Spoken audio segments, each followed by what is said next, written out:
네, 안녕하세요 여러분, 제니스입니다. 상담 일지 혹시 잘 쓰고 계신가요?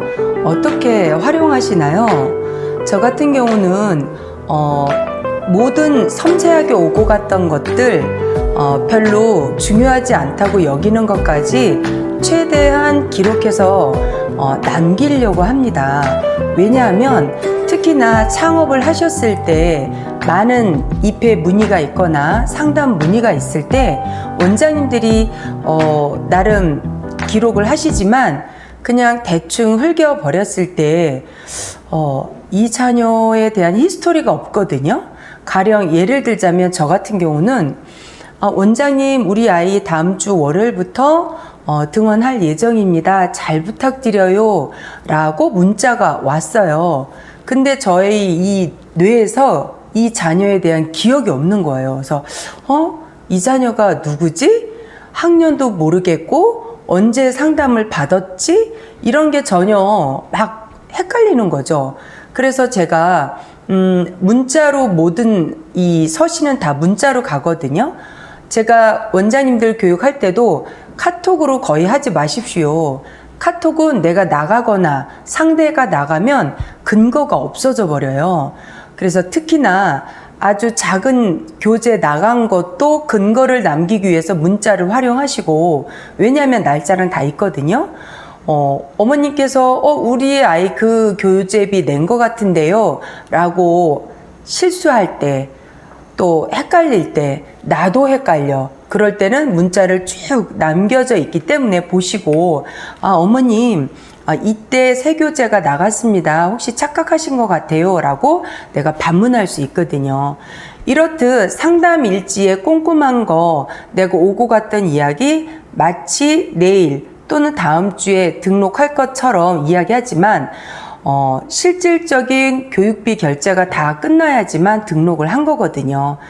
여러 가지 상황들에서, 그래서 원장님들께서 보시면 저 같은 경우도 이제 이전한 지 좀 됐고, 또 달, 세 달 다니다 보면 연결하거나 소개하실 분 엄마들이 또 안내를 해주거든요. 거기 한번 가봐. 거기 파닉스가 되게 빨리 끝나더라. 거기 문법도 잘 가르친다고 해. 이렇듯 거기 뭐 영자신문도 한데, 이러한 과정에 1년이 있기 때문에 두세 달 정도 지나면 부모님들이 소개를 하는 경우가 적지 않아요.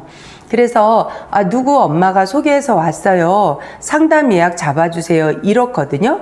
근데 제가 막 낙서를 하듯이 했지만 유선상으로 또는 문자로 그때 상담 받고 간 아무개 엄마입니다. 우리 아이 다음 주 월요일부터 나갈 거예요. 잘 부탁드립니다. 했는데 전혀 그 자녀에 대한 정보가 없는 거죠. 그랬을 때 원장님들께서 상담 일지를 쭉 훑어보시면 할머님이 픽업하신다 그랬구나. 이 두 분 다 워킹맘이지. 이런 게 다 새록새록 기억이 날 겁니다. 그리고 더 중요한 건 레벨 테스트의 결과를 반드시 남기셔야 돼요.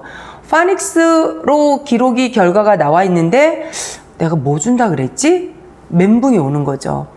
리딩 어느 정도 이 정도 나가기로 했어. 내가 이 정도 교재를 추천했는데 선생님 저 그때 그 교재 아니에요. 이런 경우도 있거든요. 즉 실수할 그런 계속 범위가 넓어진다는 거죠. 그래서 정확하게 언제 상담 받았고 또 이 자녀의 특성, 예를 들어서 원장님 우리 아이는 뭐 논술, 미술은 매주 화요일 날이에요. 그래서 늦게 올 거예요. 아니면 이날은 1시간 20분을 다 못해요. 좀 일찍 보내주세요. 이러한 것들을 갖다가 꼼꼼히 메모를 하시면 실수의 폭을 훨씬 줄입니다. 그래서 너 왜 벌써 가? 저 오늘 논술 가요. 저 오늘 미술 가요. 했는데 밖에서 부모님이 기다리시는 경우도 있거든요. 아이가 아직 어리면 엄마가 아이 픽업해서 그 또 다른 학원에 데려다 주거든요. 근데 저 혼자만 생각을 하는 거죠. 고학년이잖아. 우리 1시간 20분 한다 그랬잖아. 그런데 제가 그러한 히스토리가 다 없다면 실수하는 거예요. 어머, 원장님, 제가 그때 매주 화요일 날은 일해서 이 시간밖에 못 한다고 말씀드렸잖아요. 원장님, 우리 아이 이날은 제일 바쁘다고 말씀드렸잖아요. 또 같은 질문, 대답을 같이 계속 반복한다는 거죠. 반드시 원장님들께서 실수하지 말아야 될 것은 하찮은 것일지라도 꼭 기록 일지를 남기셔야 돼요. 상담 일지를. 어떤 정형화된 툴은 없어요. 근데 저는 그냥 이렇게 노트 한 권에 이렇게 딱 나눠진 거 있거든요. 이런 게 없으면 그냥 자로 줄 그으셔도 돼요. 이 한 자녀가 하나를 다 차지할 필요는 없어요. 그래서 4명 이렇게 상담받고 갔고 이 자녀가 언제 바쁘다고 했고 레벨 테스트는 뭐가 나왔고 등록 예정이 언제라고 했는데 안 오는 경우도 많거든요. 네, 당장 내일부터 보낼게요. 아니면 다음 주부터 보낼게요 라고 했지만 그 사전에 또 한번 컨펌이 나가죠. 어머님, 지난번 상담해 주셔서 감사합니다. 아이 몇 시경에 등원 하는 거 맞지요? 이렇게 간략한 컨펌 정도를 재차 확인해 보시면 상대방이 또 답이 와요. 어머니께서 다니려고 했는데 우리 아이가 아직 마음의 준비가 안 돼서, 또는 다니려고 했는데 기존에 다니던 학원은 아이가 아직 끊지를 못했어요. 이렇게 변수들이 있거든요. 그래서 등록한다고 했지만 다 믿을 수도 없고, 또 생각지도 않았는데 우리 아이 내일부터 보냅니다. 아니면 우리 아이 다음 주 월요일부터 갑니다. 원장님, 어떻게 카드 결제 되나요? 아니면 어떻게 우리 아이 6월 중순에 들어갔는데 결제가 어떻게 되나요? 이런 것들을 이제 문의를 하시거든요. 그래서 차후에 일어나는 것들을 차근차근 대변하실 수 있으면 되겠고, 또 나 혼자 마냥 기다린다고 능사는 아니기 때문에 반드시 중간에 컨펌 한번 드리고, 또 오늘 날짜에 예약을 받았다. 저 같은 경우 거의 6시 이후로 상담 예약을 받거든요. 어머님 낮 시간에 그런 문자를 나가죠. 예정대로 오늘 6시 이후에 방문해 주시는 거 맞지요? 제가 기다리고 있겠습니다. 이렇게 했는데 우리 아이가 어쩌냐게 밤새 아파서 병원 다녀왔어요. 제가 컨디션이 회복되면 다시 방문할게요. 이런 계속 끊임없는 피드백이 오거든요.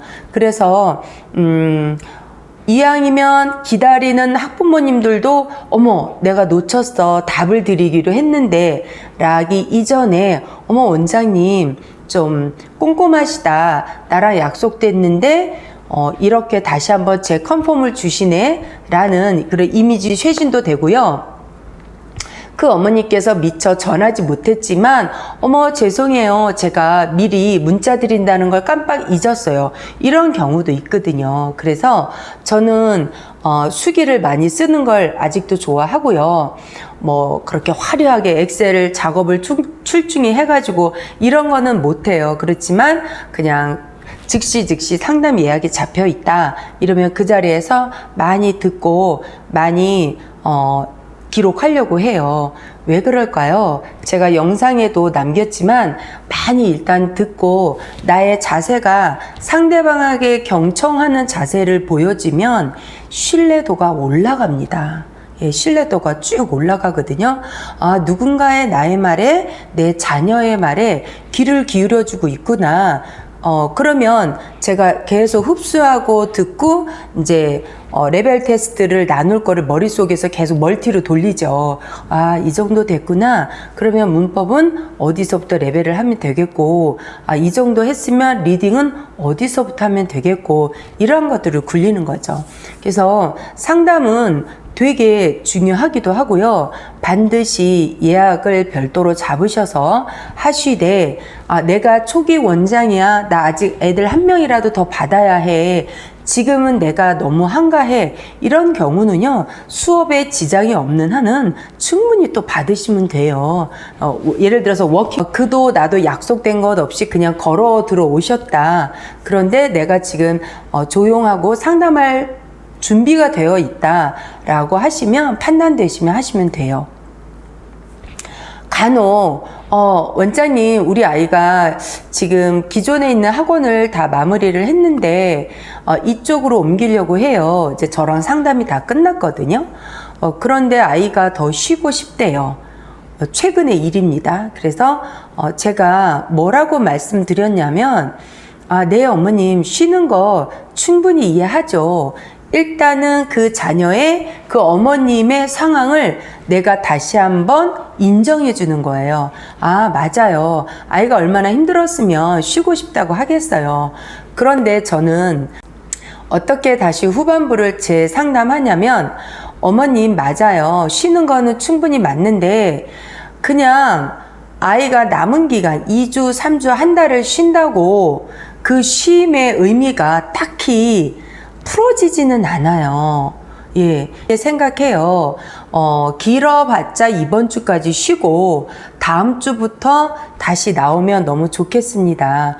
왜냐하면 아이는 마음의 밭, 또 받아들일 준비되어 있는 밭도 다 되어 있고 성실한데 기존에 있는 학원에서 이 자녀가 따라갈 수 없는 레벨을 잡아버린 거예요. 보아하니까. 그러니까 아이는 영어를 좋아했고 꾸준히 더 잘하고 싶은데 남들은 너무 잘하는데 계속 본인만 다운되는 느낌이죠. 그 분위기 속에서.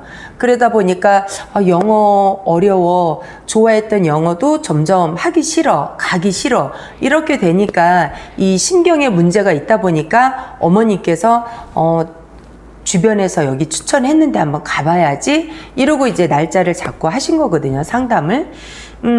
아이는 영어에 대한 욕심도 있고요. 또 영어에 대한 꿈도 있어요. 그런데 지금 상황에서 중요한 건 쉬는 건 당분간 쉬면 돼요. 그러나 더 리듬이 깨지기 전에 더 영어의 손이 감이 없어지기 전에 저의 생각을 이야기를 해서 다음 주부터 나오면 너무 좋겠습니다 라고 제가 얘기를 했거든요. 이유는 우리가 내가 어떠한 걸 쉴 때 여러분 한번 생각해 보세요. 우리가 휴양지 여행을 갔으면요 3일 5일 정도 쉬면요 계속 쉬는 거요. 저는 너무 어렵던데요. 한 자세로 계속 누워 있다고 생각을 해보세요. 24시간 이상. 너무 그 자세 힘들어요. 사람은 일할 때 일하고 또 밤에 숙면을 취할 땐 취하고 또 대사 운동을 할 땐 하고 또 다시 먹을 땐 먹어줘야 되고 운동할 때 운동해야 되는 게 정상이지 계속 쉰다고 해서 그 쉼의 의미가 머리에서 발끝까지 완전히 힐링되지 않다는 걸 저는 얘기를 드렸거든요. 그와 더불어서 저는 이 멘트를 날렸습니다. 어머님, 우리 시우가 한 달을 쉬어도 또 한 달을 정상적으로 수업을 해도 세월은 갑니다. 어차피 시간은 가요. 그런데 결과가 다릅니다 라는 말을 꼭 전해드렸습니다. 아이 입장에선 쉬고 싶고 누구든 다 쉬고 싶죠. 아이인데. 그러나 그 가이드 역할, 양몰이 역할을 누가 할까요? 선생님과 엄마가 하는 거거든요. 그래서 저는 이번 주까지 충분히 쉬고 다음 주에 나오면 좋겠습니다. 왜요? 이 텀이 계속 길어지면요 마음도 바뀌어요. 다른 학원들 가볼까? 여기도 좀 괜찮다는데 이렇게 또 다른 마음이 쑥 들어갈 수 있거든요. 그래서 쉬는 건 좋지만 쉬어도 시간은 가고 뭔가 기본적인 일을 해도 시간은 간다는 거죠. 근데 더 중요한 건 결과가 다릅니다 라는 얘기를 했을 때 어머니께서 다음 주 월요일부터 등원하기로 아이랑 얘기가 다 끝났다고. 물론 상담 사례하고 놓치는 경우도 많지만 저는 놓치는 경우의 수에 다시 재등록을 시키고 다시 또 특강까지 연결을 시키는 그런 일들을 조금 더 많이 결과를 냈던 것 같아요. 그래서 원장님들께서 이분이 쉰다잖아. 이 아이가 다음 달에 온다잖아. 그걸로 끝이 아니라는 거죠. 그러면 나는 어떠한 제안을 또 히든카드를 내밀 수 있을까? 그런 것에 상담이 그러한 또 다른 상담이 다른 커리어를 한 단계 올릴 수 있는 그러한 상담법도 있다라는 거 오늘 한번 같이 공유해 드렸습니다. 오늘은 영상 여기까지 하겠습니다. 여러분 감사합니다.